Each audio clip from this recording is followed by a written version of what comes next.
Your number's wrong. Billy Bob, Billy Boy, this morning we're talking about pulling your property off the market or pushing on with your campaign. If you haven't sold your property and you're at that crossroads of where do I go now, we're going to give you some brilliant ideas. Stay tuned.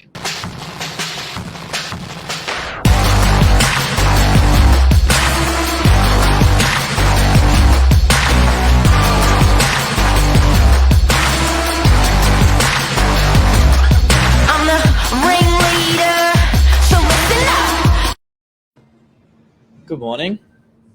How are you? I'm good. You asked me where am I this morning, and you actually thought it was the Colosseum. That is wrong. I am on the balcony, looking up to the balcony of, Romeo, Juliet, the push and pull. That's not the original balcony behind you, it's just a balcony. No, this is what Google says the balcony look like. Really? So that's the original Romeo and Juliet balcony?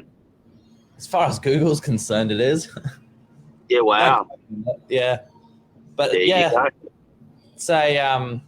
it's kind of a visual for this morning's topic, because the push and pull between husband and wife sometimes, or family members, whether to sell the property at the moment, is it's a big debate.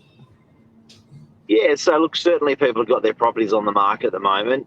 In our core area, there's 680 properties that are sitting on the market, down from normally around 800. Look, about 800 is a lot. In our area, 850, 1,000 we've experienced, 1,000 on the market at times, and getting down to that sort of 500 is really low for stock on market on the North Beaches. So we're sitting at probably below average amount of properties on the market. But the duration that these properties are staying on the market used to be about the 12-day mark. That was the average time properties were sitting on the market. Yes. If you go out to all the different price ranges and take an average now, the days on market is sitting more like 50 days. I have seen days on market get to 120 days. Through the global financial crisis. So the fact is they're staying on the market for longer. What do you reckon? Yep, sounds about right. And so it comes back to price, product, and promotion when you're looking to get that dream price.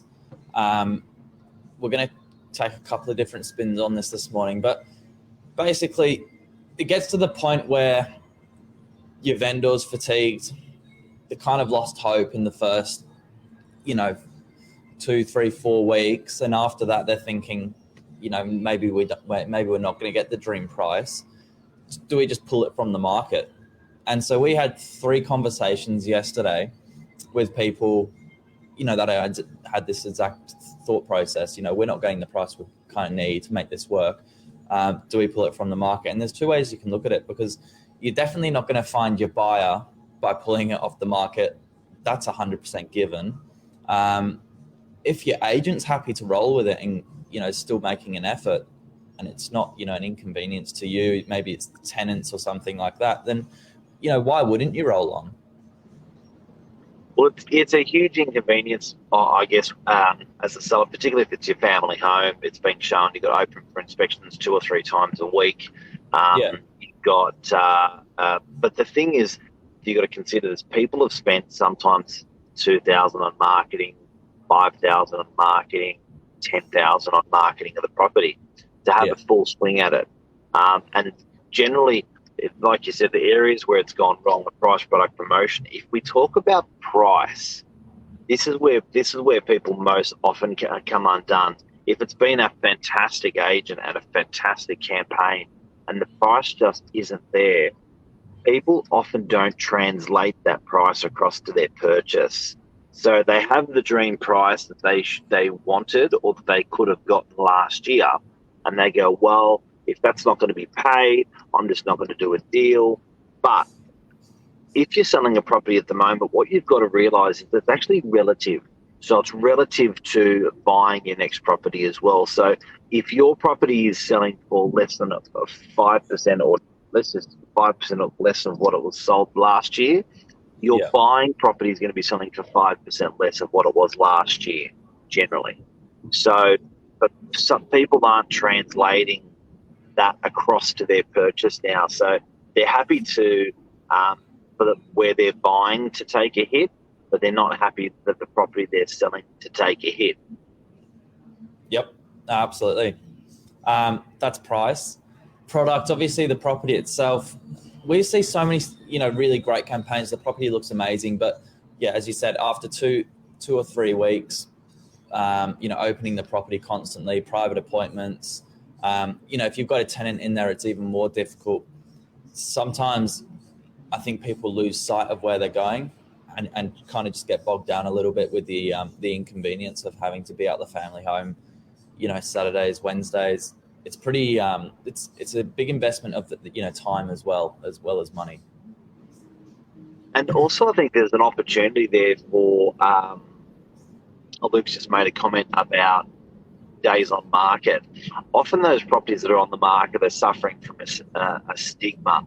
And owners do feel like they can escape that stigma by removing the property from the market and maybe putting it on the market 3-4 months later as a fresh new property. But I'm going to say, if you're ramping up the same campaign with the same property with the same price, what's changed? And by outsmarting or out tricking the market by saying, here it is, it's fresh, it's new, it's still the same thing rewrapped inside. So I think you've got to have a good, strong, long, hard think about selling at the moment. Maybe, Billy, do you reckon people should be more accepting about longer days on market, or they should just be doing the business within 14 days?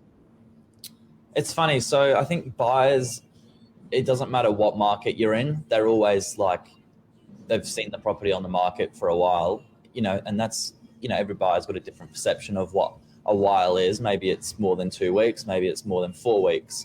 But they always say, oh, we've seen the property on the market for a while. Is there anything wrong with it? And it's like, no, nothing wrong with the property. Vendors, I think, definitely it's a normal state of the market at the moment to be on, for a little bit longer. But in saying that, Luke's made a good point there. Be patient. I think it's just as much, important to realize when you've got the right buyer, it's definitely time to move quickly. And that might come in the first week. So, we've seen that happen as well. And I think it's such a setup, to set your property up, to interview agents, to all get the whole campaign ramped up, set up, to get on the market, to get people through, to stage your home, to get a contract ready with the solicitor. It's such an enormous setup that I think if you're already in that position and ready to go, to retake that position at a later point, a bit hard. Do you know what I mean? Yeah. You're already there. You're already poised. You're ready to go. Aside from that, you're mentally checked out. So yeah, I know I think and that's the hard thing to come to terms with. I think, like, I know with our house, when that for sale board went up, I was really, really happy, but it really, really hurt when that board went up. And I think you distance yourself from your house a little bit. So when people are selling, they actually do take that distance, or they do sort of start to pull out of love of the house. And then if it's unsold and you decide to pull it off the market, stay there, it's a rare thing. It's more often than not, you just want the deal done and you want to move on to the next thing because you're checked out. Yeah. Yeah, no, it's like a breakup. Next point. Promotion. Next point is promotion. What do you mean it's like a breakup? No, we're on you can't go back the second time. Yeah, no second time, hey? No second time. Yeah, it's another word for that. Another saying for that. So checking out. So our advice from this morning is, if you can't get your dream price, really have a good, long, hard think about that the asset that you're in and the reason you're actually calculated the sale and you've got the sale. If that hasn't changed that reason, you really should push on. Not particularly with the same agent, because you want to make sure price, product, and promotion are all the same. If your agent's absolutely nailed it with the marketing of the property, everything has been incredible. Plenty of people through, happy, positive, not worn down because it's been on the market for a long time. But when you're showing a property for the first time to when you're showing a property that 200th time, you got to make sure the enthusiasms are still high. Yeah. Have a good long hard think about that move you're going to make. And I've been talking about a lot in this marketplace. It's all about the changeover.